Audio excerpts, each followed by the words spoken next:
You just spent 2 hours talking to someone, and somehow you're now emotionally exhausted, questioning your life choices, and they feel completely energized. Congratulations! You've just been fed on by an energy vampire. Welcome to Mind Vault, where we expose the psychology behind toxic people. Today, I'm revealing how energy vampires drain your emotional resources while convincing you they're actually being helpful and supportive. But first, let me destroy a common misconception. Energy vampires aren't necessarily mean, dramatic, or obviously toxic. In fact, the most effective ones are sweet, charming, and seem genuinely interested in you. They're like emotional mosquitoes, wearing friendship costumes. According to research from Yale University, certain personality types are exceptionally skilled at extracting emotional labor from others while contributing nothing in return. They leave every interaction energized while their victims feel mysteriously depleted, and most people never realize what's happening. Here's what makes energy vampires so psychologically insidious. Unlike obvious toxic people who you can just avoid, energy vampires position themselves as people who need your help, value your input, or deeply appreciate your support. Rejecting them feels cruel, which is exactly how they want you to feel. It's like having a parasite that's also really good at making you feel guilty for wanting to remove it. Let me show you the specific tactics energy vampires use to drain you dry. Tactic number 1, the endless crisis generator. Energy vampires always have a crisis. Always. It's not that they're unlucky, it's that they've learned that crisis creates obligation. When someone is in crisis, good people feel compelled to help. Energy vampires exploit this by ensuring they're always in some form of crisis. Monday. My car broke down and I don't know what to do. Wednesday. My relationship is falling apart and I need advice. Friday. I think I'm getting fired and I'm having a panic attack. Sunday. I just found out my landlord is raising my rent. Notice the pattern? There's never a moment of stability where you're not required to provide emotional support, practical advice, or crisis management.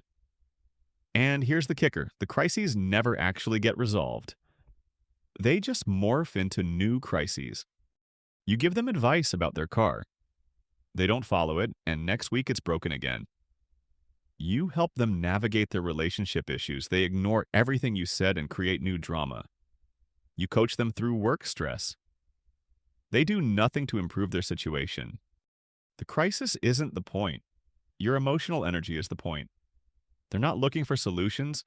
They're looking for attention, sympathy, and the satisfaction of consuming your time and mental bandwidth. Tactic number 2, the conversational black hole. Energy vampires have mastered the art of making every conversation about themselves while making you feel like you're having a deep mutual exchange. They ask you questions, but only as bridges back to talking about themselves. You start telling them about your stressful week. They listen for exactly 30 seconds before saying, "Oh my God, that reminds me of what I'm going through," and then talk for 20 minutes about their situation. You share something you're excited about. They immediately pivot to either one-upping you or explaining why your excitement is misplaced or naive. You try to keep the conversation light and casual. They steer it back to heavy emotional topics that require your support and validation.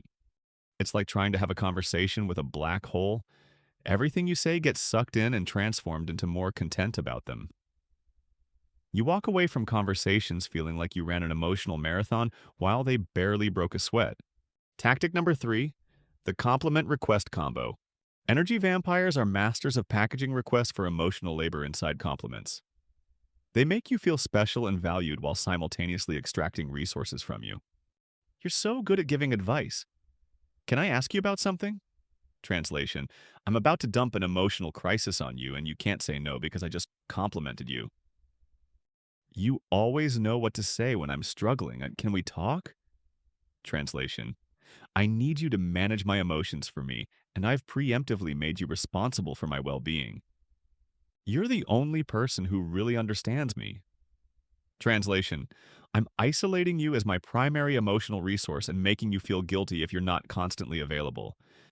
The compliment creates obligation. You can't refuse to help someone who just made you feel special and needed without feeling like you're being mean or selfish. They've essentially bribed you with validation to extract emotional labor. Tactic number 4, the helpless act. Energy vampires present themselves as uniquely incapable of handling normal adult responsibilities and emotions. This isn't authentic vulnerability. It's strategic incompetence designed to make you do their emotional heavy lifting. They can't make decisions without consulting you first. They can't handle minor setbacks without your emotional support. They can't solve basic problems without your advice and guidance. They position you as more capable and mature, which makes you feel obligated to help them. But here's the truth. They're perfectly capable of handling these things. They just know it's easier and more